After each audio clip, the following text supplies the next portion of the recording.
মুসার জামানায় ফেরাউন ছিল, ফেরাউন চেয়েছিল মুসাকে শেষ করে সে তার রাজত্ব টিকিয়ে রাখবে, কিন্তু পারে নাই। নমরুদের জামানায় সে চেয়েছিল ইব্রাহিমকে পুড়িয়ে দিয়ে তাওহীদের যেই আলো এইটাকে নিভিয়ে দিবে, কিন্তু নমরুদ সেটা করতে পারে নাই। আবু জাহেল চেয়েছিল মুহাম্মদকে শেষ করে দিতে, কিন্তু পারে নাই।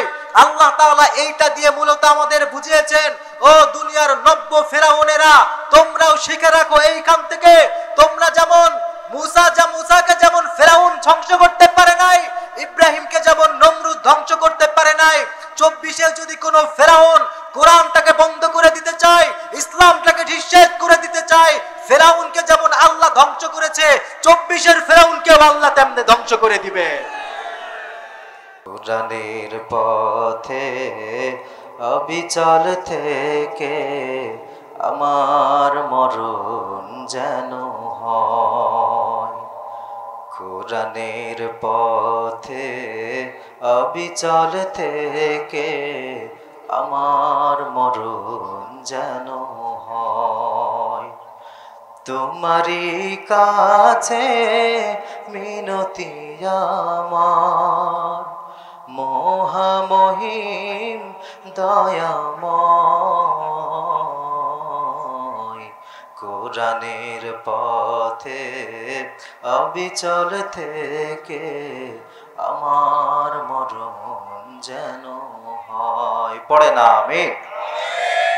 যেহেতু সময় খুব অল্প, এখনো আরেকজন আলোচক আছেন, আমরা খুব সংক্ষিপ্ত সময়ে কোরআন থেকে কিছু তাফসীর শুনবো, কোরআন টু কোরআন। কোরআনের বাইরে আজকে ইনশাআল্লাহ কোনো কথা হবে না, ঠিক আছে? তো ইনশাআল্লাহ প্রিয় ভাইরা, আল্লাহ তাআলা তিনি যে আমাদেরকে মানুষ হিসাবে দুনিয়াতে পাঠিয়েছেন, আমাদেরকে ছাড়াও লক্ষ লক্ষ প্রাণী, লক্ষ লক্ষ মাখলুকাত আল্লাহ তাআলা পৃথিবীতে দিয়েছেন। কিন্তু সকলকে পাঠানোর পরে আল্লাহ তাআলা বলছেন, ওয়ালাকাদ কাররামনা বানি আদম, ও আমার আদম সন্তানেরা, আমি যত লক্ষ কোটি মাখলুকাত সৃষ্টি করেছি সবার মধ্যে আমি তোমাদেরকে সর্বশ্রেষ্ঠ বানিয়েছি। সুবহানাল্লাহ পড়ে। কিন্তু আপনি যদি একটু খেয়াল করেন, আপনি দেখবেন যে কি কারণে আসলে আমরা শ্রেষ্ঠ, আপনি একটু রিসার্চ করলে খুঁজে পাওয়াটা মুশকিল হয়ে যাবে। আপনি যদি মনে করেন আমাদের অনেক শক্তি বেশি এই কারণে আমরা শ্রেষ্ঠ, তাহলে হাতি ঘোড়ার কাছে যাওয়া লাগবে না, একটা পাগলা কুত্তার কাছে গেলেই পুরুষ দেখে দৌড় দেয়, ঠিক কিনা প্রিয় ভাইরা?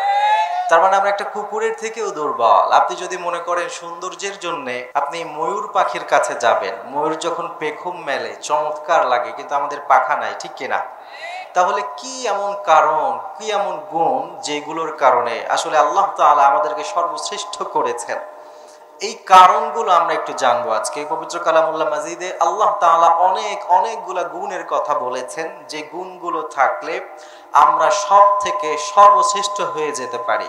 এই সব গুণগুলোর মধ্য থেকে ছাঁটাই করে আজকে ইনশাআল্লাহ তাআলা যদি সময় হয়, 3টা গুণের কথা আমরা কোরআন এবং হাদিসের আলোকে শুনবো, যে 3টা গুণ আমাদের মধ্যে থাকলে আমরা শ্রেষ্ঠ মানুষ হতে পারবো। এবং এই 3টা গুণের ব্যাপারে আল্লাহ তাআলা বলেছেন, কারো মাঝে যদি এই 3টা গুণ থাকে, আল্লাহ তাআলা বলেছেন তাকে আমি জান্নাত দান করে দেব। সুবহানাল্লাহ।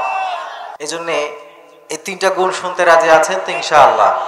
কিন্তু শেষ পর্যন্ত আপনাদের আওয়াজ থাকতে হবে, ঘুমিয়ে পড়লে হবে না, ঠিক আছে তো ইনশাআল্লাহ প্রিয় ভাই? 1 নম্বর গুণ, আমরা কিন্তু তাফসিরে ঢুকে যাচ্ছি প্রিয় ভাইরা। 1 নম্বর গুণ হচ্ছে, আল্লাহ তাআলা বলছেন কেউ যদি আমার ভালোবাসা পেতে চায়, শ্রেষ্ঠ মানুষ হতে চায়, জান্নাতে যেতে চায়, তার 1 নম্বর গুণ হচ্ছে সে নবীর প্রত্যেকটা কাজকে অনুসরণ করবে, ঠিক কিনা প্রিয় ভাই? আমরা যাই করি না কেন, আমি বাজার করি, আমি ব্যবসা করি, এমনকি আমি যদি দেশ চালাই, সেটাও হতে হবে নবীর তরিকা অনুযায়ী, ঠিক কিনা বলেন? এজন্যই আল্লাহ তাআলা বলছেন, কুল ইন কুনতুম তুহিব্বুনাল্লাহা ফাত্তাবিউনি ইউহিব্বুকুমুল্লাহু ওয়া ইয়াগফির লাকুম যুনুবাকুম ওয়াল্লাহু গফুরুর রহিম। আল্লাহ তাআলা বলছেন, নবী হে, পৃথিবীর তাবৎ আমার যত বান্দা আছে সব বান্দাদেরকে ও নবী আপনি জানিয়ে দিন, আমার বান্দারা যদি আমি আল্লাহকে ভালোবাসতে চাই, তাহলে তাদের জন্য প্রথম কাজ হবে তারা যেন আপনি নবীকে অনুসরণ করে, ঠিক কিনা? আল্লাহ তাআলা বলছেন প্রথম কাজ, তোমরা যদি আমার ভালোবাসা পেতে চাও, তোমরা যদি আল্লাহর প্রিয় হতে চাও তাহলে তোমাদের প্রথম কাজ হবে তুহিব্বুনাল্লাহ ফাত্তাবিউনি, আল্লাহর নবী, বিশ্ব নবী, মানবতার শ্রেষ্ঠ দূত মুহাম্মদুর রাসূলুল্লাহ সাল্লাল্লাহু আলাইহি, বিশ্ব নবীকে সবথেকে বেশি ভালোবাসতে হবে। এতটুকুই নয়, বরং বিশ্ব নবীকে অনুসরণ করতে হবে। আল্লাহ তাআলা বলছেন আমরা যদি বিশ্ব নবীকে অনুসরণ করি, আমরা আমাদের যাপিত জীবনে আমার নবী যেই পথ আমাদেরকে দেখিয়েছেন সেইটা যদি আমরা অনুসরণ করি, আল্লাহ তাআলা এই আয়াতের মধ্যে বলছেন মিনিমাম 2টা পুরস্কার দান করবে। সুবহানাল্লাহ। আল্লাহ তাআলা বলছেন বান্দা 2টা পুরস্কার শুনে নাও। 1 নম্বর পুরস্কার আল্লাহ তাআলা বলছেন কুল ইন কুনতুম তুহিব্বুনাল্লাহা ফাত্তাবিউনি ইউহিব্বুকুমুল্লাহ। আল্লাহ বলছেন তোমরা যদি আমার নবীকে অনুসরণ করো তাহলে বান্দারা শুনে নাও তোমরা আর আমাকে কি ভালোবাসবে। আমি স্বয়ং আল্লাহ ঘোষণা করলাম, আমি স্বয়ং আল্লাহ তোমাদেরকে ভালোবাসবো। তাহলে আমরা যদি আমার নবীকে অনুসরণ করি আমাদেরকে ভালোবাসবেন কে? রব্বুল আলামিন এরপরে চমৎকার একটা ঘোষণা দিচ্ছেন। কেন আল্লাহ তাআলা নবীকে এত বেশি আমাদেরকে ভালোবাসার জন্য বললেন, কেন নবীকে অনুসরণ করার জন্য বললেন? কারণ আমরা এমন একজন নবীকে পেয়েছি, আমার নবী থেকে শ্রেষ্ঠ কোনো মানুষ দুনিয়াতে হয় না, ঠিক কিনা? আমার নবী তিনি ছিলেন এতিম। পৃথিবীতে আসার আগে বাবা চলে গেল, পৃথিবীতে আসার কিছুদিন পরেই মাকে হারিয়ে ফেললেন। দাদা তাকে লালন পালন করতে চাইলো, দাদাও চলে গেল। এমনকি যেই চাচা তাকে বুকে আগলে রাখতে চেয়েছিল সেই চাচাও চলে গেল। নবীজির সব থেকে প্রিয় সহধর্মিনী হযরত খাদিজা তিনিও ইন্তেকাল করে গেলেন। আমার নবী একেবারে অসহায়, একেবারে এতিম, মনে বড় কষ্ট, মনে বড় দুঃখ, কিন্তু এরপরেও কখনো নিজের জন্য কাঁদেন নাই, বরং তার উম্মতেরা কি করে মাফ পেতে পারে, তার উম্মতেরা কিভাবে সফল হতে পারে, জান্নাত লাভ করতে পারে। আমার নবী তার সারাটা জীবন শুধুমাত্র উম্মতকে নিয়ে ভেবেছেন। অথচ এই উম্মতেরা আমার নবীকে অনেক কষ্ট দিয়েছে। বিশ্ব নবী তিনি তার দেশ থেকে শুধুমাত্র আমাদের জন্য হিজরত করে মদিনায় চলে গেলেন। আমার নবী তিনি আমাদেরকে এত ভালোবাসেন, আমাদের জন্য আমরা যেন হেদায়েত পেয়ে যাই। আমার নবী তায়েফে চলে গেলেন, কিন্তু তায়েফবাসীরা আমার নবীকে বুঝতে পারলো না, চিনতে পারলো না। তারা আমার নবীকে কষ্ট দিল, নির্যাতন করলো, পাথর দিয়ে আমার নবীকে রক্তাক্ত করলো। এমন একটা ভয়ঙ্কর সময়েও আমার নবী এক মুহূর্তের জন্যও এই পাপী বান্দাগুলোকে, কাফেরদেরকে তিনি বদদুয়া করেন নাই, বরং আমার নবী বললেন ও আমার আল্লাহ, এরা আমাকে বুঝে নাই, কিন্তু আমার পরবর্তীতে যারা আসবে তারা ঠিকই আমাকে ভালোবাসবে। এই জন্য এমন নবীকে আমরা ভালোবাসতে চাই কি চাই না প্রিয় ভাই? এই জন্য নবীর জন্য যদি কখনো জীবন দিতে হয়, যদি নবীর জন্য কখনো রক্ত ঝরাতে হয়, নবীর জন্য যদি সন্তান কুরবানি দিতে হয়, নবীর ভালোবাসায় একমাত্র আমরা যারা এইখানে রয়েছে আজকে শপথ করেন, যদি কোনো কুলাঙ্গার আবার এই স্বাধীন রাষ্ট্রে আমার নবীকে নিয়ে কোনো কটূক্তি করে, আমরা তার জন্য, আমার নবীর জন্য জীবন দিতেও তৈরি আছি, ঠিক কিনা? এজন্যই আল্লাহ তাআলা বলছেন আমার নবী তিনি হচ্ছেন সর্বশ্রেষ্ঠ নবী। এজন্য আল্লাহ বলছেন আমরা যদি আমার নবীকে অনুসরণ করতে পারি, তবে অনুসরণ শুধু মসজিদে নয়, অনুসরণ শুধু দাড়ি আর টুপির মধ্যে নয়, অনুসরণ যেমন মসজিদেও থাকবে, অনুসরণ তেমন থাকবে রাজনীতির ভিতরেও, ঠিক না বেঠিক? অনেকে আমাদেরকে শোনাতো ইসলামী রাজনীতি আবার কি। তারা বলতো ইসলাম বলতে শুধুমাত্র তুমি নামাজ পড়ো, শুধুমাত্র কোরআন খতম করো, মানুষ মারা গেলে 40 করে মানুষদেরকে খাওয়াও, ওই জায়গায় আবার আমাদেরকে আগে দাওয়াত দাও, ঠিক না বেঠিক? আপনি গরিবদের দাওয়াত দিবেন, দেখবেন ওরা সবার আগে আগে সিরিয়াল ধরতো। কিন্তু আল্লাহ তাআলার নবী তিনি আমাদেরকে শিখিয়েছেন কিভাবে ইসলামী রাজনীতি করতে হয়, কিভাবে মানুষের মুক্তির জন্য সংগ্রাম করতে হয়, কিভাবে সারা পৃথিবীতে ইসলামী রাষ্ট্র কায়েম করার মাধ্যমে শান্তি প্রতিষ্ঠিত করতে হয়।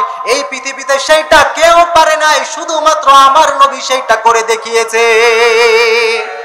এজন্য রব্বুল আলামিন বলছেন কুল ইন কুনতুম তুহিব্বুনাল্লাহা ফাত্তাবিউনি ইউহিব্বুকুমুল্লাহু ওয়া ইয়াগফির লাকুম যুনুবাকুম ওয়াল্লাহু গফুরুর রহিম।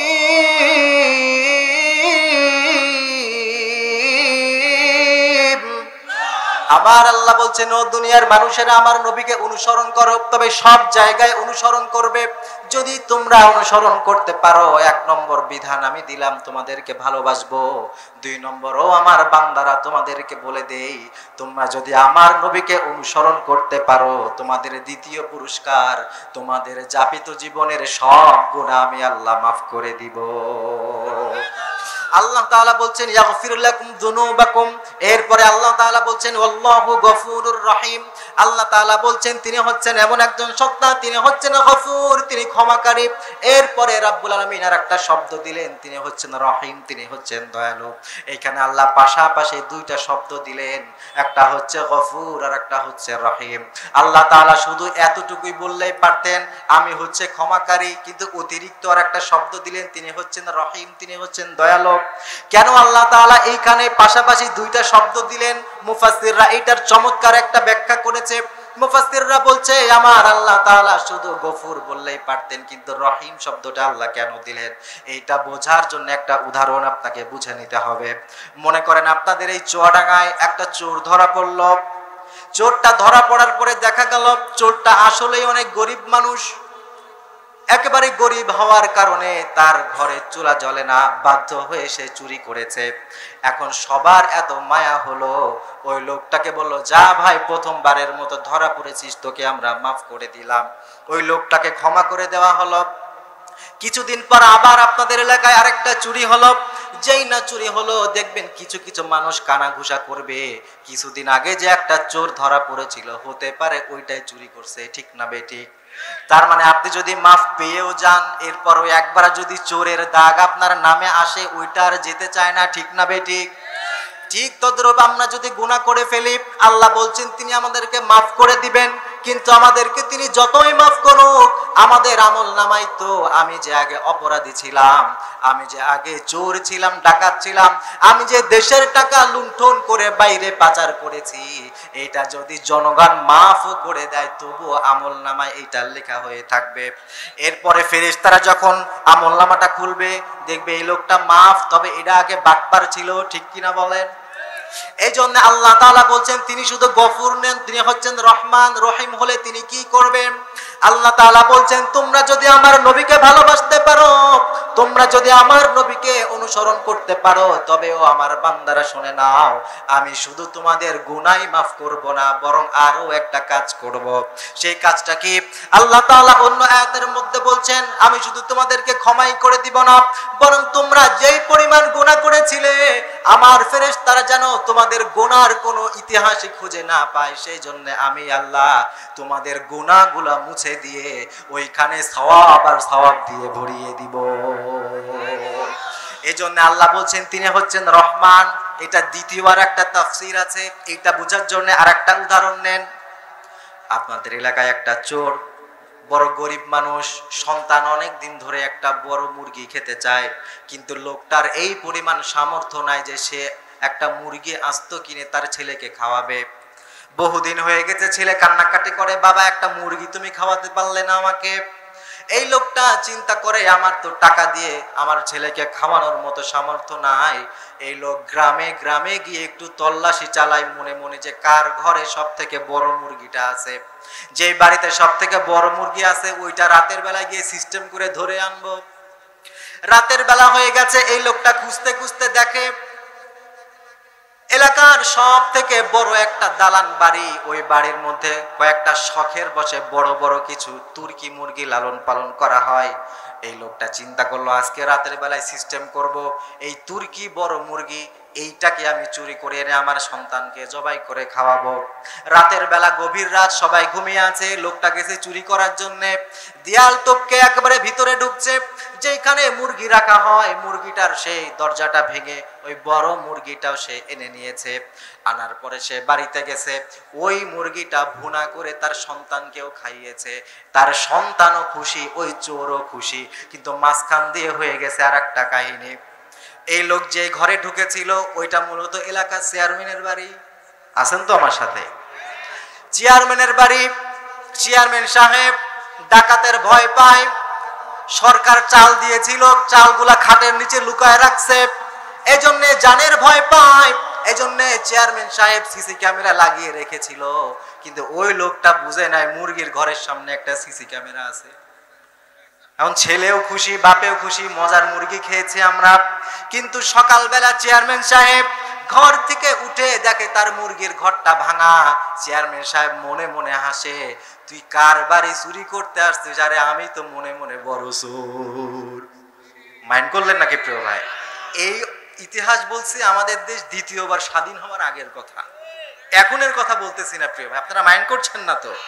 আছেন তো আমার সাথে ইনশাআল্লাহ? এরকম চোর তো আপনাদের চুয়াডাঙ্গায় ছিল না। আচ্ছা, এরকম চোর চেয়ারম্যান ছিল? বস্তা চুরি করে ইটের ভিতরে ঢুকাই, তো এরকম ইতিহাস আমাদের দেশে আছে না নাই? চেয়ারম্যান সাহেব এখন মনে মনে হাসে। এইবার সিসি ক্যামেরা চেক করে দেখে আমাদের এলাকার ওই যে গরিব লোকটা, ওই লোকটা চুরি করছে। বিশাল বড় একটা মজমা বসলো, চেয়ারম্যানের মুরগি চোর, এটারে সাইজ করা লাগবে। এখন মুরগি চোর আসছে, আসার পরে চেয়ারম্যান বলছে, কিরে তুই আর কারো বাড়ি খুঁজে পাস নাই, আমার বাড়িতেই তুই চুরি করলি? লোকটা তখন চেয়ারম্যানের কাছে কাচুমাচু করে তার বেদনার কথা খুলে বলেছে। লোকটা বলল, স্যার মাফ করে দেন, আমার ছেলে আমার কাছে মুরগি খেতে চেয়েছিল, না পেরে আমি এই কাজটা করেছি। মানুষ, এলাকার বিশেষ করে গ্রামের মানুষ সহজ সরল হয়, একটা আবেগী কথা বললে তারা গলে যায়, ঠিক না? তো এলাকার মানুষরা বললো, স্যার সে তো আসলে গরিব মানুষ, সত্যি আমরা জানি, তাকে আপনি মাফ করে দেন। চেয়ারম্যানে ভাবলো, থাক সামনে নির্বাচন আসতেছে, এবার একটু লোকজনকে দেখাইলাম, যাও ভাই তোমারে মাফ করে দিলাম। চেয়ারম্যানও খুশি, লোকজনও খুশি, চোরও খুশি। কিন্তু কাহিনী আর একটা হয়ে গেছে। চেয়ারম্যান বলছে, তোমাকে মাফ করে দিলাম, সমস্যা নাই, কিন্তু যে মুরগিটা তুমি খেয়েছ, আমি 1 বছর ধরে এই মুরগিটা লালন পালন করি, এটার পিছনে আমার প্রায় 50,000 টাকা খরচ হয়েছে, আমি তোমাকে মাফ করে দিয়েছি, এইটা ঠিক আছে, তবে জরিমানা স্বরূপ 50,000 টাকা দিতে হবে। আপনি বুঝে থাকলে বলেন, মানুষ মাফ করলেও জরিমানার একটা ব্যাপার আছে না নাই? ঠিক তদরূপ এই যে আমরা সময় নষ্ট করলাম, আমরা কত গুনাহ করে ফেললাম, টিভিতে সময় নষ্ট করলাম, খেলা দেখে সময় নষ্ট করলাম, নামাজ পড়লাম না, সুদ খেলাম, ঘুষ খেলাম, কত অন্যায় করলাম। আল্লাহ সব যদি মাফ করেও দেয়, কিন্তু সময় নষ্ট করার একটা মূল্য আছে না নাই প্রিয় ভাইরা? এখন ফেরেশতারা আমলনামা খুলে দেখবে, এই লোকটা মাফ হয়ে গেছে, ঠিক আছে, কিন্তু সে যে এত সময় নষ্ট করলো, এটা জরিমানা কে দিবে? তখন ফেরেশতারা যেন আমাদের কাছে জরিমানা না চায়, এই জন্য আল্লাহ তাআলা ঘোষণা করেছেন, যদি তোমরা নবীকে ভালোবাসতে পারো, তাহলে আমার ফেরেশতারা তোমাদের কাছে যেন জরিমানা না চায়। এই জন্য আমি আল্লাহ ঘোষণা করলাম, তোমাদের আমলনামায় আমি এই পরিমাণ সওয়াব অতিরিক্ত দান করব, ওই জরিমানা যা হবে ওইটাকে টপকায়ে এই পরিমাণ সওয়াব তোমার আমলনামায় দিব, যে তুমি ওই আমলের কারণে জান্নাতের উপযুক্ত হয়ে যাবে। এখন বলুন, আমাদের নবীকে অনুসরণ করার দরকার আছে না নাই প্রিয় ভাইরা? আমরা যদি আমাদের নবীকে অনুসরণ করি, বহুত লাভ আছে। 2টা লাভের কথা আমি শোনাই, 2টাই কোরআন থেকে বলবো। রব্বুল আলামিন, আমরা যদি নবীকে অনুসরণ করতে পারি আমাদের কি লাভ হবে, আল্লাহ তাআলা সূরা নিসার মধ্যে সেটা বললে, আল্লাহ তাআলা বলছেন, ওয়ালাউলা ফাদলুল্লাহি আলাইকা ওয়া রাহমাতুহু লাহাম্মা তাইফাতুম মিনহুম আইয়ুদিল্লু। আল্লাহ তাআলা বলছেন, নবী, কিছু কাফের তারা তোমাকে কষ্ট দিতে চায়, তারা তোমাকে ধ্বংস করতে চায়, কিন্তু আমি রব্বুল আলামিন আমার রহমার ফদলের মাধ্যমে যারাই তোমাকে কষ্ট দিতে চেয়েছিল, যারাই তোমাকে ধ্বংস করতে চেয়েছিল, তারা তো তোমাকে ধ্বংস করতে পারেই নাই, উল্টা তুমি ঠিক আছো আর ওদেরকেই আমি ধ্বংস করে দিয়েছি। আল্লাহ তাআলা এইখানে 2টা শব্দের কথা বলেছেন, একটু ঠান্ডা মাথায় 2টা শব্দের তাফসীরটা একটু বুঝবেন। আল্লাহ তাআলা 2টা শব্দ দিলেন, একটা হচ্ছে রহিম আর একটা হচ্ছে ফদল। আল্লাহ বলছেন রহমার ফদলের মাধ্যমে। এখন আমরা অনেক সময় বাংলা তরজমা করতে গেলে বলে ফেলি রহমার ফদল মানে হচ্ছে রহমত আর করুণা, তবে রহম আর ফদল যে 2টা শব্দ, এই 2টা শব্দের মধ্যে কিন্তু মৌলিক একটা পার্থক্য আছে। তাফসীরটা একটু ঠান্ডা মাথায় বুঝবেন। রহম মানেও দয়া, ফজল মানেও দয়া, কিন্তু 2টার মধ্যে পার্থক্য আছে একটা। যারা যারা ঘুমাচ্ছেন চিৎকার দিয়ে বলেন, রহম আর ফজলের মধ্যে পার্থক্য আছে কয়টা? একটা পার্থক্য আছে প্রিয় ভাই, রহম মানেও দয়া, ফদল মানেও দয়া, কিন্তু রহম মানে বলা হয় এমন দয়াকে যখন আমরা আমার আল্লাহর কাছে নিজ থেকে কোনো কিছু চাই। যেমন আপনি ব্যবসা করছেন, আপনি যদি আল্লাহকে বলেন ও আল্লাহ ব্যবসা করছি, ব্যবসায় বরকত দাও, আল্লাহ যদি বরকত দেয় এইটা হচ্ছে রহমত, কিন্তু এইটা হলো রহমত, এটা হলো রহমতের দয়া। কিন্তু ফদল বলা হয় ভিন্ন একটা জিনিস, ফদল বলা হয় এমন একটা দয়াকে যেটা আল্লাহ না চাইতেই আমাকে আর আপনাকে দিয়ে দিয়েছে। যেমন মনে করেন রব্বুল আলামিন আমাদেরকে মানুষ হিসাবে পৃথিবীতে পাঠিয়েছেন, আল্লাহ চাইলে মানুষ না বানিয়ে আমাদেরকে কুকুর হিসাবে দুনিয়ায় পাঠাইতে পারত। আমরা আল্লাহর কাছে চাই নাই যে আল্লাহ আমাকে মানুষ বানিও, আমরা আল্লাহর কাছে চাই নাই আল্লাহ আমাকে মুরগি বানিও, না চাইতে রব্বুল আলামিন আমাদেরকে মানুষ বানালেন। আবার মানুষ শুধু বানান নাই, বরং শ্রেষ্ঠ মানুষ হিসাবে মুসলমান বানিয়েছেন। এই যে না চাইতে আল্লাহ আমাদের কাছে দয়া করেছেন, এইটাকে বলা হয় হচ্ছে ফদল। তার মানে রহমত বলা হয় যেটা চাওয়ার পরে হয়, ফদল বলা হয় যেটা না চাইতে হয়। বুঝতেছেন কথা? আল্লাহ তাআলা বলছেন নবী তোমাকে আমি রহমতও দিলাম, ফদলও দিলাম, দুইটার মাধ্যমে তোমাকে আমি কাফেরদের থেকে বাঁচিয়েছি। কিভাবে রব্বুল আলামিন বাঁচিয়েছেন সেইটার একটা শানে নুজুল এই আয়াতে বর্ণনা হয়েছে। কাফেররা যখন আমার নবীকে বিভিন্ন ভাবে নির্যাতন করেও কোরআনের এই যে বয়ান, কোরআনের তাফসীর, কোরআনের এই যে আলো, কোরআনের এই যে আহ্বান, এইখান থেকে কোনোভাবেই যখন কাফেররা আমার নবীকে সরাতে পারছিল না, তখন ওরা সবাই মিলে একটা পরামর্শে বসলো। কাফেররা বলল এই মুহাম্মদকে তো কোনোভাবেই থামানো যায় না।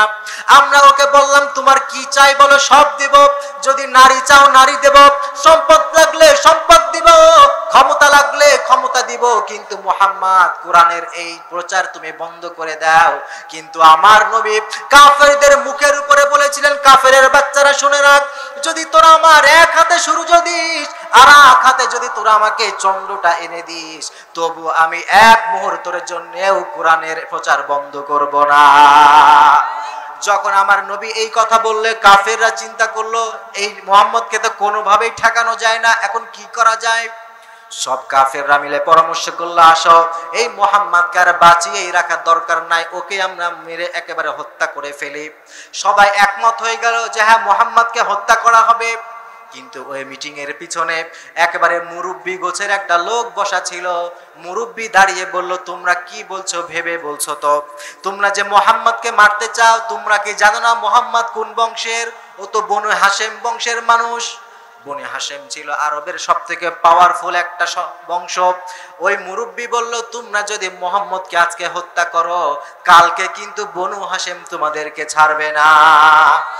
এই কথা শোনার পরে কাফেররা বলল তাহলে এখন কি করা যায়?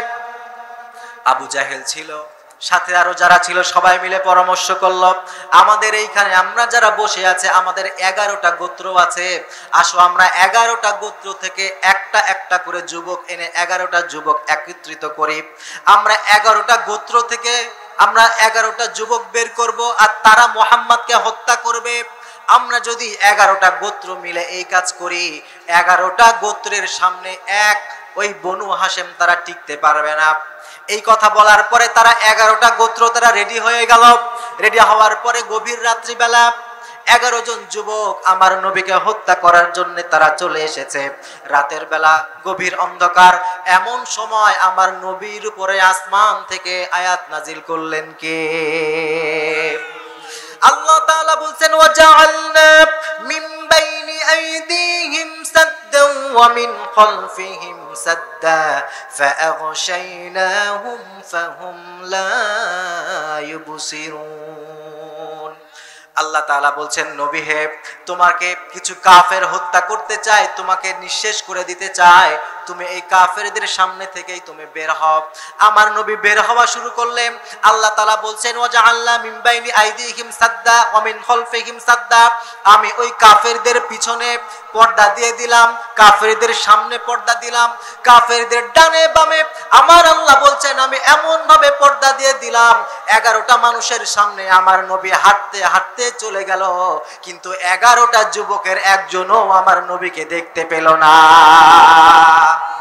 আমার আল্লাহ তাআলা বলছেন ও নবী, এই যে তুমি চাও নাই কিন্তু আমি নিজের থেকে দিয়েছি, এটা হচ্ছে ফদল।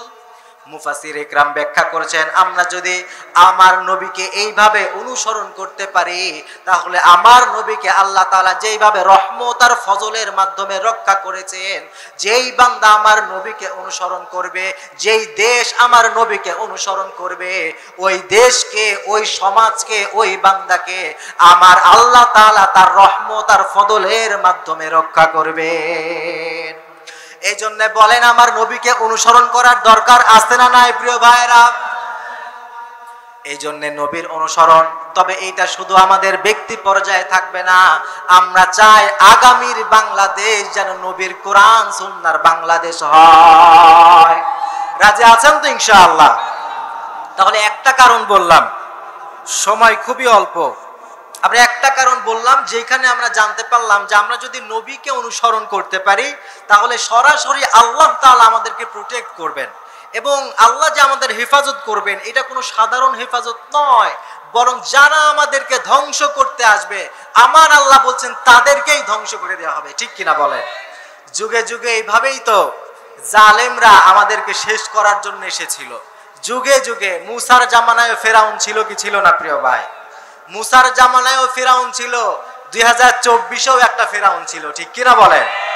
কিন্তু মুসার জামানায় আল্লাহ তাআলা এই আয়াতগুলো আসলে আমাদের সামনে কেন দিয়েছেন? আল্লাহ তাআলা কেন ফেরাউনের কথা বললেন, নমরুদের কথা বললেন? কখনো কি চিন্তা করেছেন ফেরাউন, নমরুদ, আবু জাহেল এদের কথা যদি কোরআনে না দিত আমাদেরকে ইসলামের বিধান মানতে কোনো সমস্যা ছিল ভাই? নামাজ পড়তে কোনো সমস্যা হতো? নমরুদের কথা না বললে রোজা রাখতে কোনো সমস্যা হতো? আপনারা কি ঘুমিয়ে পড়লেন নাকি প্রিয় ভাইরা? একটা আওয়াজ করতে হবে। যদি নমরুদ ফেরাউনের আলোচনা কোরআনে না আসতো আমাদের জীবনে কোন রকমের সমস্যা হতো প্রিয় ভাই? কিন্তু আল্লাহ তাআলা আসলে কেন তাদের ঘটনাগুলো আমাদের সামনে রাখলেন? মূলত আল্লাহ তাআলা বুঝাতে চেয়েছেন, দেখো মুসার জামানায় ফেরাউন ছিল, ফেরাউন চেয়েছিল মুসাকে শেষ করে সে তার রাজত্ব টিকিয়ে রাখবে কিন্তু পারে নাই। নমরুদের জামানায় সে চেয়েছিল ইব্রাহিমকে পুড়িয়ে দিয়ে তাওহীদের যেই আলো এইটাকে নিভিয়ে দিবে, কিন্তু নমরুদ সেটা করতে পারে নাই। আবু জাহেল চেয়েছিল মুহাম্মদকে শেষ করে দিতে কিন্তু পারে নাই। আল্লাহ তাআলা এইটা দিয়ে মূলত আমাদের বুঝিয়েছেন, ও দুনিয়ার নব্য ফেরাউনেরা তোমরাও শিখে রাখো এইখান থেকে, তোমরা যেমন মুসাকে যেমন ফেরাউন ধ্বংস করতে পারে নাই, ইব্রাহিমকে যেমন নমরুদ ধ্বংস করতে পারে নাই, 24-এর যদি কোনো ফেরাউন কোরআনটাকে বন্ধ করে দিতে চায়, ইসলামটাকে নিষেধ করে দিতে চায়, ফেরাউনকে যেমন আল্লাহ ধ্বংস করেছে 24-এর ফেরাউনকেও আল্লাহ তেমনি ধ্বংস করে দিবে। এই জন্যই মূলত আল্লাহ তাআলা এই ঘটনাগুলো আমাদের সামনে রেখেছে। এই জন্যই যারা আবার নতুন করে ফেরাউন হওয়ার ইচ্ছা করছেন আপনারা সাবধান হয়ে যান। ঠিক কিনা বলেন? সে নাকি আবার চট করে ঢুকে পড়ার চিন্তা ভাবনা করছে। আপনারা জানেন তো নাকি? দেখেন একটা কথা খেয়াল করেন, হযরত মুসা যখন সাগর পার হচ্ছিলেন তিনি তো সাগর পার হয়ে চলে যাবেন, ফেরাউন তো ওখানে থেমে গেলেও পারতো। ঠিক কিনা বলেন? কারণ ও তো আমার দেশ ছেড়ে চলেই গেছে, ও তো আমাকে আর ক্ষতি করতে পারবে না। কিন্তু ফেরাউন থামে নাই, ও নেমে গেছে সামনে। কারণ যারা জালেম ওরা টের পায় না কোন জায়গায় গিয়ে আমাকে থামতে হবে। ঠিক কিনা বলেন? সুতরাং আমি তাকেও বলবো 24-এর ফেরাউনকে, যেখানে আছো ওইখানেই থেমে যাও। যদি আরো সামনে আগাতে চাও, ফেরাউন যেমন ধ্বংস হয়েছে তুমিও সেভাবে ধ্বংস হয়ে যাবে। এজন্য এই জিনিসগুলা থেকে আমাদের শিক্ষা নেওয়ার দরকার আছে। আর একটা কথা সব সময় মনে রাখবেন, জুলুম করলে এইটার শাস্তি আল্লাহ তাআলা শুধু আখিরাতেই দেন না, দুনিয়াতেও দিয়ে দেখান। ঠিক কিনা? আমি আপনাকে উদাহরণ দিয়ে বোঝাই প্রিয় ভাইয়েরা। একজন জুলুম করেছিল এই 18 কোটি মুসলমানের উপরে। সে জুলুম করে, আমাদের জাতির পিতার নাম কি? সকলের কাছ থেকে শুনতে চাই, আমাদের জাতির পিতার নাম কি?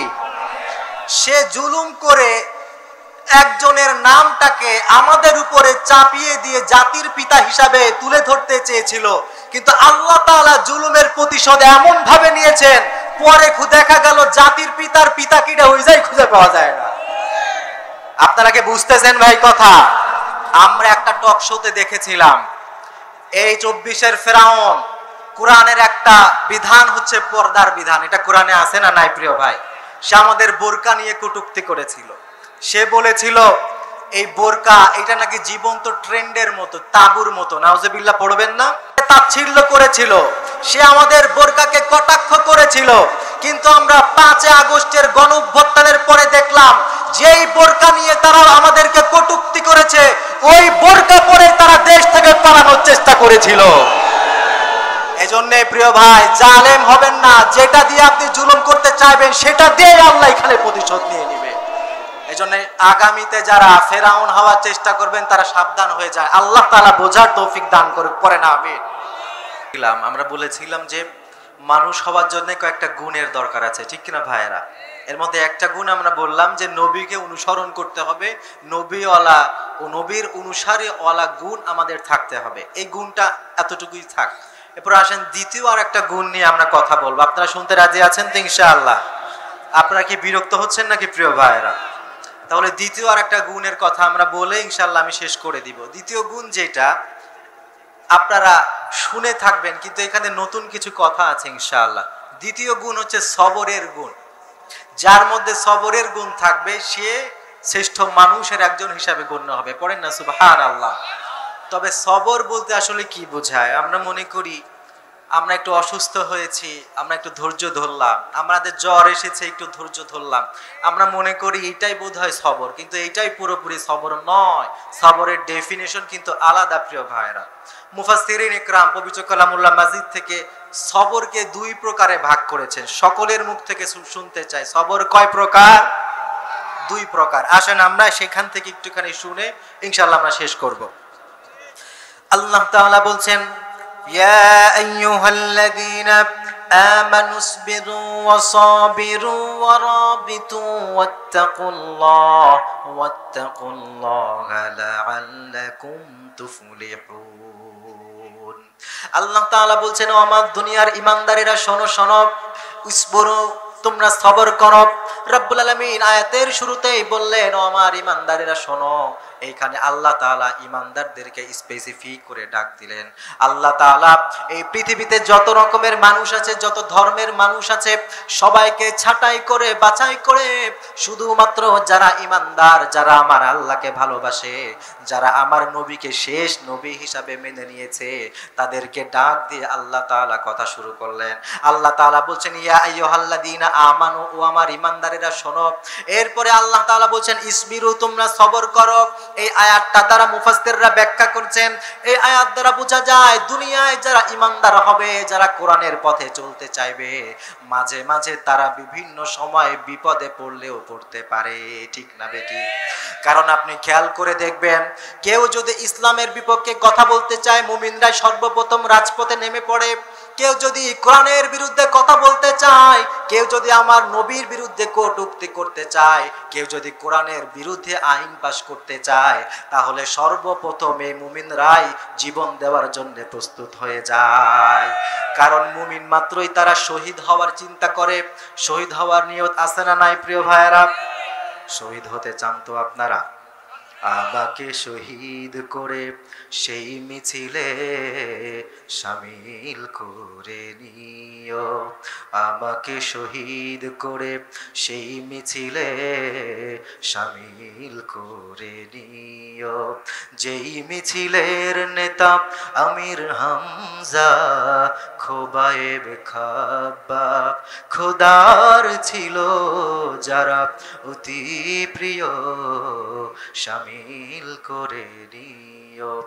আমাকে শহীদ করে সেই মিছিলে শামিল করে নিও। পড়ে না আমিন। মুমিন মাত্রই সে ইমানের জন্য, ইসলামের জন্য জীবন দিতে প্রস্তুত হয়ে যায়, আর তখনই তার জন্য বিপদ নেমে আসে, ঠিক কিনা বলেন? এজন্যই মুফাসসিররা বলছেন, এই যে সবর, এটা হচ্ছে 2 প্রকারের। একটা হচ্ছে যখন আমি কোনো অসুস্থতায় পড়েছি, আমি যখন আমার ব্যক্তিগত কোনো দুনিয়াবি ঝামেলায় পড়েছি, ওই সময় যদি আমি সবর করি, এইটা হবে 1 নম্বরের সবর।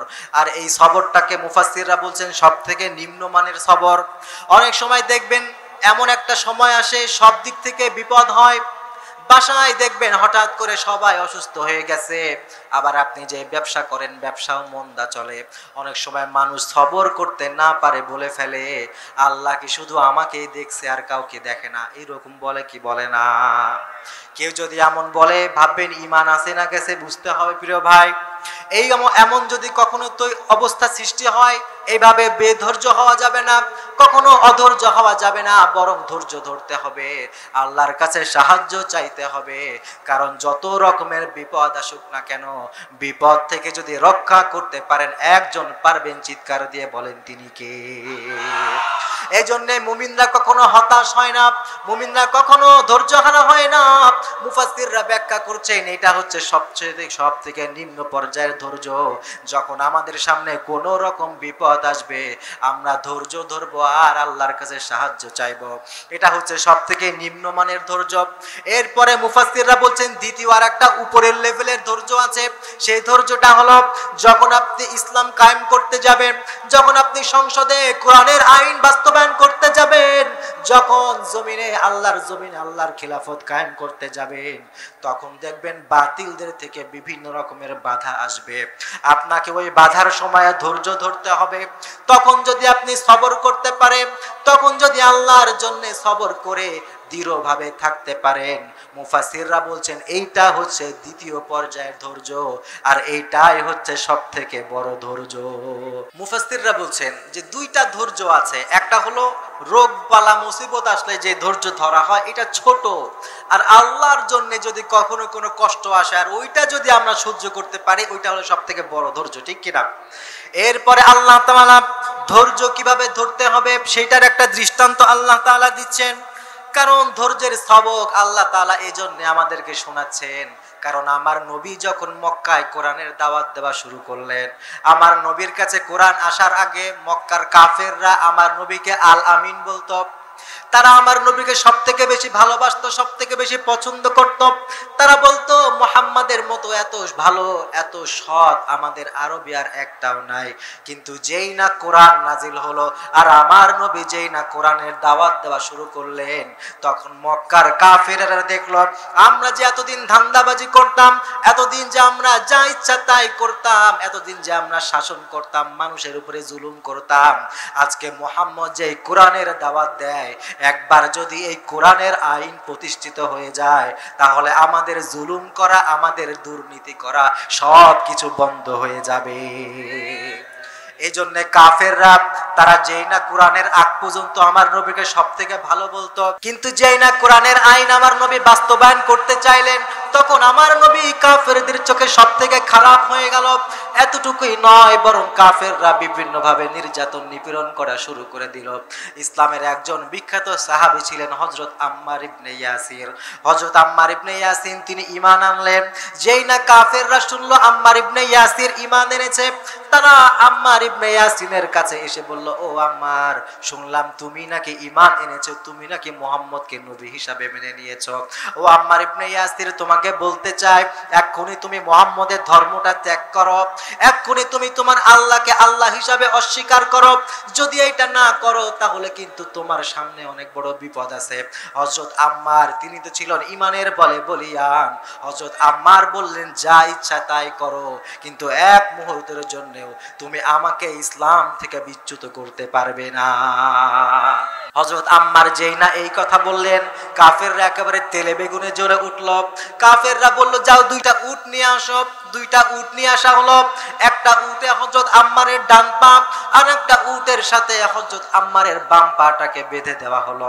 এরপরে কাফেররা বলল, যাও এই মরুভূমির মধ্যে উটটাকে দুই দিক থেকে চালানো শুরু করো। পৃথিবীতে কাফেররা কখনো এমন ইতিহাস তারা নিজেরাও দেখে নাই, এমন নির্যাতন কখনো মানুষ দেখে নাই। এ আবার কি ভয়ঙ্কর নির্যাতন! একটা জীবন্ত মানুষের দুই পা দুই দিক থেকে বাঁধা হলো, এরপরে উট দুই দিক থেকে ছুটিয়ে দেওয়া হলো। উটগুলা একটু একটু করে যায়, হযরত আম্মারের পাটা একটু একটু করে ফাঁকা হতে থাকে। এমনকি সারা আরবের সব কাফেররা মিলে উল্লাসে ফেটে পড়ল। তারা বলল, আম্মার এখনো সময় আছে, তুমি ইসলাম থেকে বের হয়ে যাও। হযরত আম্মার তিনি চোখের সামনে মৃত্যু দেখতে পাচ্ছিলেন।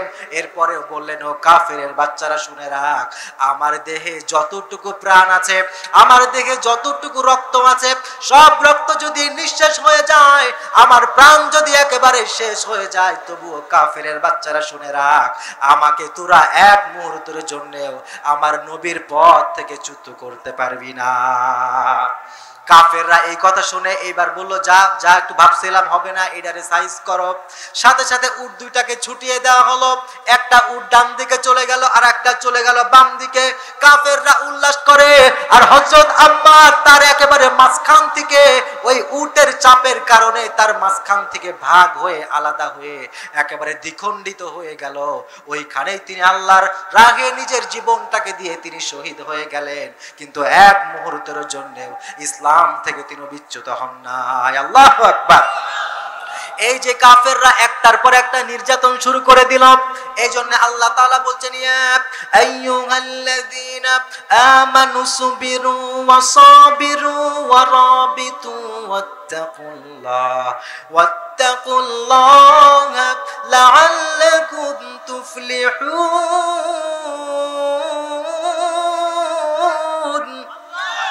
আমার আল্লাহ বলছেন, ও দুনিয়ার ইমানদারেরা, এই রকম কষ্ট তোমাকেও সহ্য করা লাগতে পারে, তবে তুমি যদি একটু সবর করো, যদি তুমি একটু ধৈর্য ধরো, তাহলে আমি আল্লাহ ঘোষণা করলাম দুনিয়ার মানুষের সামনে যদিও তুমি নির্যাতিত, কিন্তু আমি আল্লাহ বলছি তুমিও চূড়ান্ত পর্যায়ের সফল। এইটার উদাহরণ দিতে গিয়ে আল্লাহ তাআলা আরেকটা ঘোষণা বললেন। আল্লাহ তাআলা সূরা আত-তাহরীমের 11 নম্বর আয়াত আমাদের সামনে দিলেন। আল্লাহ তাআলা বলছেন, ওয়াদারাবাল্লাহু মাসালাল লিল্লাযীনা আমানু ইমরাআতা ফিরআউন ইযা ক্বালাত রাব্বি বিনিলি ইনদাকা বাইতান ফিল জান্নাহ। আল্লাহ তাআলা বলছেন, ও দুনিয়ার ইমানদারেরা, ধৈর্য কিভাবে ধরতে হয় সেটার একটা দৃষ্টান্ত আমি তোমাদেরকে দেই। কারণ আমাদের সামনে যদি একটা দৃষ্টান্ত থাকে তাহলে আমাদের বুঝতে সহজ হবে কিভাবে ধৈর্য ধরতে হয়। এই জন্য আল্লাহ তাআলা আমাদের সামনে একটা দৃষ্টান্ত দিচ্ছেন। আল্লাহ তাআলা নিজেই বলছেন, দরাবাল্লাহ, আল্লাহ তোমাদেরকে একটা উদাহরণ দিবে। রব্বুল আলামিন এর পরে উদাহরণ দেওয়া শুরু করলেন। আল্লাহ তাআলা বলছেন, মাসালান ইমরাআতা ফিরাউন, আল্লাহ বলছেন তোমাদের সামনে একটা দৃষ্টান্ত দিলাম। অতীতকালে ফেরাউন নামে একটা জালেম ছিল। একটু আগে যে ফেরাউনের কথা বললাম, ওই ফেরাউন ছিল অনেক জালেম। সে নিজেকেই খোদা বলে দাবি করে বসলো। এরপরে যখন সে শুনলো একজন নবী আসবে, যে আসার পরে তার রাজত্ব ধ্বংস করে দিবে, সাথে সাথে ফেরাউন শত শত নয় হাজার হাজার শিশু বাচ্চাকে হত্যা করা শুরু করে দিল। এই ফেরাউনরা আপনি খেয়াল করে দেখবেন, ফেরাউন সে মুসার জামানার হোক কিংবা 24-এর ফেরাউন হোক, সবাই চায় তার রাষ্ট্র বাঁচানোর জন্য, তার ক্ষমতা বাঁচানোর জন্য যদি মানুষকে হত্যা করতে হয়, তার ক্ষমতা বাঁচানোর জন্য হত্যা করতেও তারা দ্বিধাবোধ করে না। এজন্য আল্লাহ তাআলা ফেরাউনের কথা বলছেন। আল্লাহ বলছেন, এই ফেরাউন যখন জুলুম করা শুরু করলো, ও যাকে মারার জন্য এত প্ল্যান করলো, তার ঘরেই আমি মুসাকে দিয়ে দিলাম। হযরত মুসা বড় হলেন। ফেরাউনের বিবি ছিল হযরত আসিয়া। তিনি ছিলেন অনেক মহিয়সী নারী। তিনি হযরত মুসার উপরে ঈমান এনে ফেললেন। হযরত আসিয়ার আবার একটা বান্ধবী ছিল, তিনিও ঈমান আনলেন। আর ওই বান্ধবীর একটা ছোট্ট ফুটফুটে সন্তানও ছিল। তারা সবাই ঈমান এনে ফেলেছে। সাথে সাথে ফেরাউনের কানে এই ঘটনা চলে গেল যে তার ঘরের লোকরাই তাকে খোদা হিসাবে মানে না, আল্লাহকে আল্লাহ মানে। যেই না ফেরাউনের কাছে এই কথা খবর চলে গেল, সাথে সাথে ফেরাউন হযরত আসিয়াকে ডাক দিলেন। ডাক দেওয়ার পরে ফেরাউন বলল, ও আসিয়া, শুনলাম তুমি নাকি আমাকে রব বাদ দিয়ে মুসার আল্লাহকে রব হিসাবে মেনে নিয়েছ। হযরত আসিয়া বুঝলেন খবর তার কান পর্যন্ত পৌঁছে গেছে। এজন্য হযরত আসিয়া বললেন, হ্যাঁ ফেরাউন, আমি তো আমার আল্লাহর উপরে, মুসা যে আল্লাহকে রব হিসাবে মানে, আমিও তো তার উপরে ঈমান এনেছি। সাথে সাথে ফেরাউন বলল, এখনই যদি ও আসিয়া তুমি ঈমান থেকে বের হয়ে না আসো, তাহলে কিন্তু আমি তোমার উপরে প্রচন্ড রকমের নির্যাতন করব। কিন্তু হযরত আসিয়া তিনি ঈমান থেকে এক মুহূর্তের জন্য ফিরলেন না। সাথে সাথে ফেরাউন আদেশ করলো, দুইটা বড় বড় ডেক নিয়ে আসো। দুইটা ডেক আনা হলো। এরপরে ফেরাউন বলল, এটার মধ্যে তেল ঢালো। তেল ঢালা হলো। ঢালার পরে ভয়ঙ্কর ভাবে অনেকক্ষণ ধরে এই তেলটাকে জ্বালানো হলো। তেলটা যখন ভীষণ রকমের গরম হয়ে গেল, তখন ফেরাউন হযরত আসিয়ার যে বান্ধবী ছিল তাকে ডেকে নিয়ে আসলো। তার বান্ধবীর কোলে তার ফুটফুটে সন্তানটা ছিল। ফেরাউন ওই ফুটফুটে সন্তানটা নিয়ে তেলের ওই ডেগের সামনে নিয়ে আসলো। আসার পরে বলল, তোরা যদি এখনই ঈমান ত্যাগ না করিস, এই ছোট্ট সন্তানটাকে গরম তেলের মধ্যে চুবিয়ে একেবারে ধ্বংস করে দেওয়া হবে। কিন্তু তারা ঈমান থেকে এক মুহূর্তের জন্য সরে আসেন না। প্রিয় ভাই, চিন্তা করেন সবরের লেভেলটা কোন পর্যায়ে। আজকে আমাদের সামনে এক প্লেট বিরিয়ানি দিলেই আমরা দল বদল করে ফেলি, ঠিক না বেঠিক?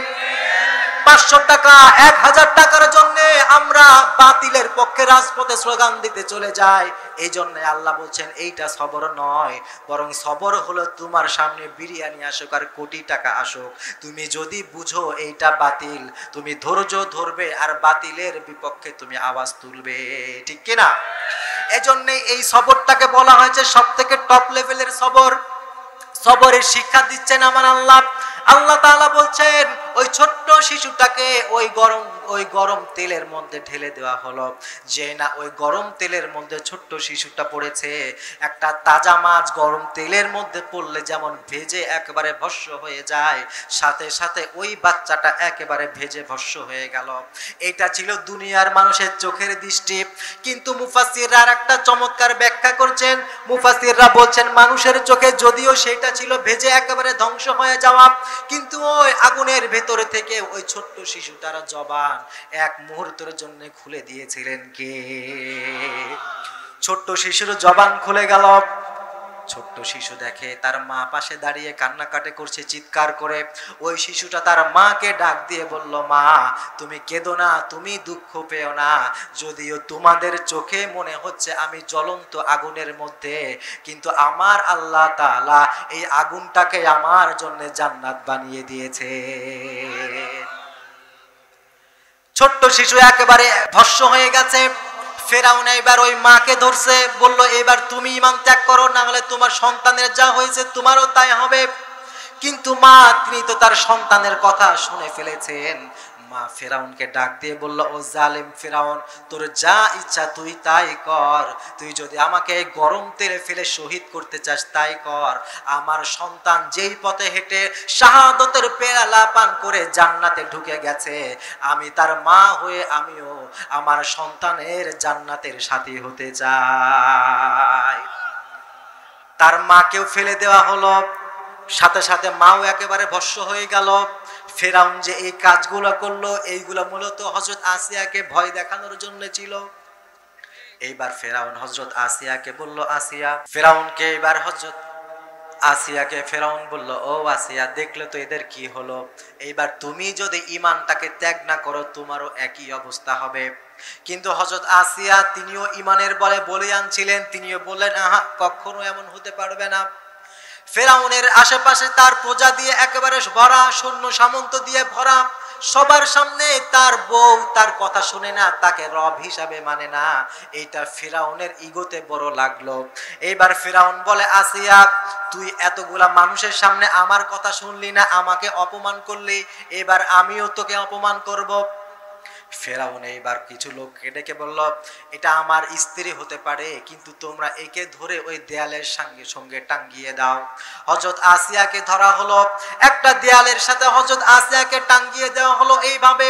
এরপরে এই জালিম ফেরাউন বড় বড় কিছু পেরেক নিয়ে এসে হযরত আসিয়ার হাতের ভিতরে পায়ের মধ্যে ঢুকিয়ে ওই দেওয়ালের সাথে লাগিয়ে দিল। একটুখানি কল্পনায় নিয়ে আসেন ব্যাপারটা, কত বড় স্যাক্রিফাইস তারা করেছিল। ফিনকি দিয়ে রক্ত পড়া শুরু হয়েছে হযরত আসিয়ার, কিন্তু তিনি তখনও ঈমানের উপরে অটল অবিচল আছেন। এরপরে ফেরাউন বলল, তুই যেহেতু এখনো শুনলি না, তুই যেহেতু আমাকে অপমান করলি, এখন আমি ফেরাউন আমি বললাম তোকে এত এত লোকের সামনে বিবস্ত্র করে অপমান করব। নাউজুবিল্লাহ পড়েন। ফেরাউন তার নিজের স্ত্রীকে বিবস্ত্র করতে চায়। যেই না ফেরাউন এগিয়ে আসলো, জুলুম যখন একেবারে সর্বোচ্চ মাত্রায় চলে গেছে, হযরত আসিয়া তিনি তখন সাথে সাথে আমার আল্লাহর কাছে দোয়া করে দুইটা জিনিস চেয়েছিলেন। আমার আল্লাহ তাআলা তার চাওয়াটা এত পছন্দ করলেন, ওই চাওয়াটাকেই কোট করে আমাদের কোরআনের মধ্যে আল্লাহ দিয়ে দিয়েছে। আল্লাহ তাআলা বলছেন, হযরত আসিয়া বললেন, রব্বি বিনিলি ইনদাকা বাইতান ফিল জান্নাতি ওয়া নাজ্জিনি মিন ফিরআউনা ওয়া আমালিহি ওয়া নাজ্জিনি মিনাল কওমিজ জালিমিন।